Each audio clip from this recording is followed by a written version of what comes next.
Hello everyone, and thanks so much for tuning into my channel. This week I'm going to talk to you about tips. Okay.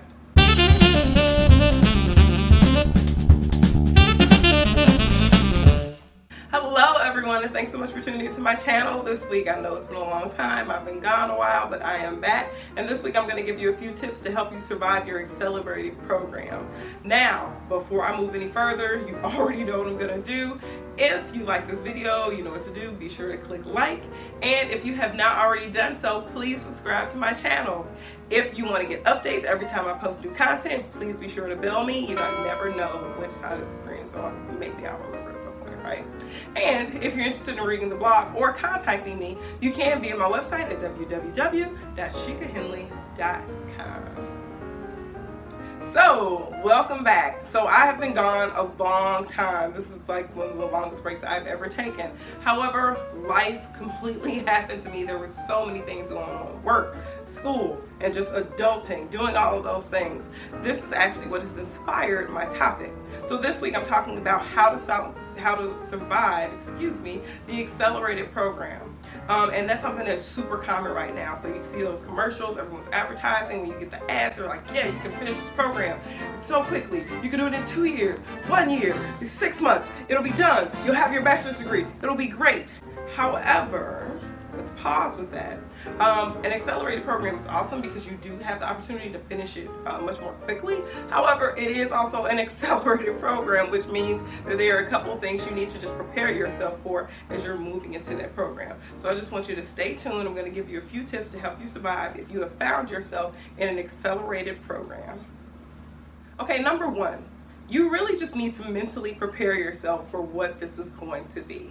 You have to prepare yourself for knowing that there aren't actually going to be a lot of breaks, if any, built into your program. For example, my program, we get Christmas break and we go straight through the entire year until that Christmas break. So you really have to kind of get your mind ready for the fact that there aren't really going to be breaks and everything's going to roll one class into the next. And to already start thinking about that so that you can actually be proactive about it instead of becoming overwhelmed by the fact that it's one class after another with no breaks. Number two, now I will admit I have not mastered this because I am a procrastinator. However, I know plenty of people who do. Number two, you have to create those breaks for yourself. So like I said, there aren't actually breaks in those classes. They're going to run boom, boom, boom, one into the other. But what you can do is plan strategically so that you can create breaks for yourself. So what I mean by that is if you know that a project is going to be due in week 8 of your class and week 8 is the last week of your class, then maybe you should try to make a note of getting it done week 7. If you know that you're going to be on vacation, you try to plan all of your work so that you can get everything done, so everything will be done ahead of time. So if you're smart about it and it's, you know, if you are really strategic, you can create breaks for yourself so it doesn't feel as overwhelming as just going from class to class to class to class to class. Number three, this one gets me every time. Order your materials ahead of time. You need to be on it. So in my program, you have one semester which has 2 8-week courses. Instead of just taking 2 courses concurrently, they kind of run boom, one after the other. And what always happens to me is that first class will end that Sunday night at 11:59, and then the new class will begin on Monday at midnight, and I've totally forgotten that I need books, and it's like Friday before the next class is going to start. So now I'm trying to overnight things, see what's on Amazon, see what they have at the bookstore. Don't be me. Don't be me. Order those materials ahead of time, because once the program, the momentum starts going, you're just going to be rolling. You're going to be like, okay, it's week 6 or week 7. I have to get all this work done. And then once you're like, whew, I've turned in this major assignment, you're like, crap, I haven't ordered any of my materials, any of my books.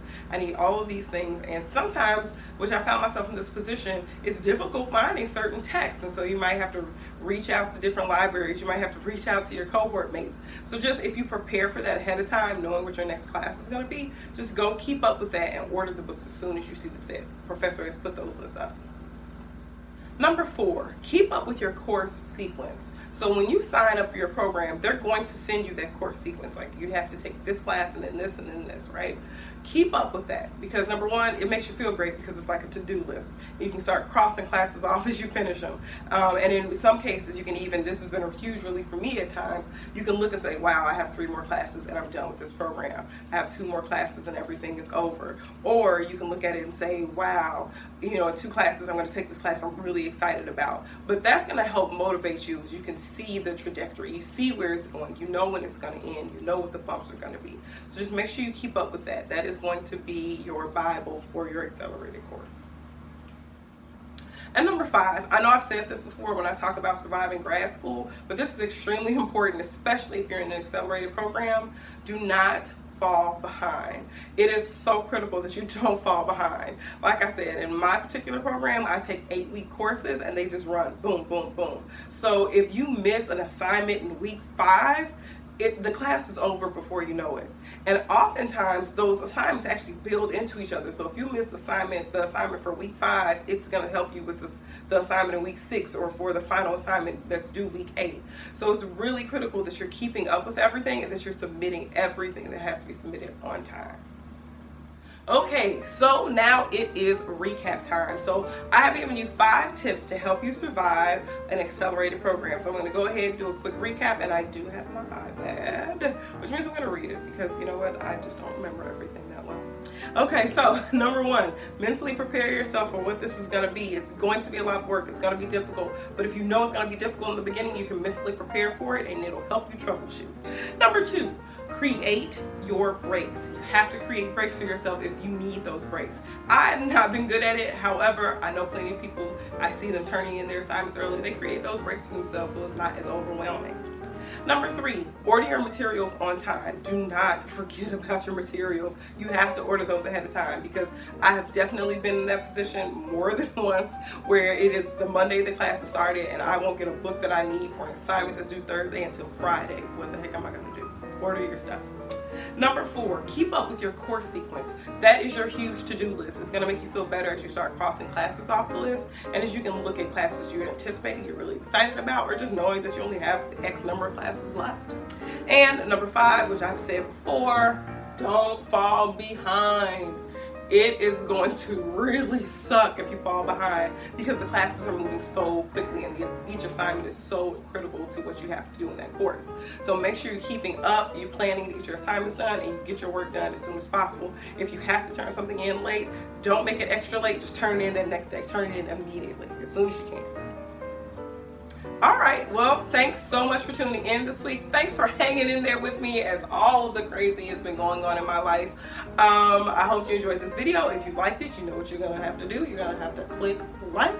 If you haven't already done so, please be sure to subscribe to my channel. If you want to read this blog, or if you want to contact me, you can check out my website at www.shikahenley.com. Thanks so much for tuning in. I will see you next time.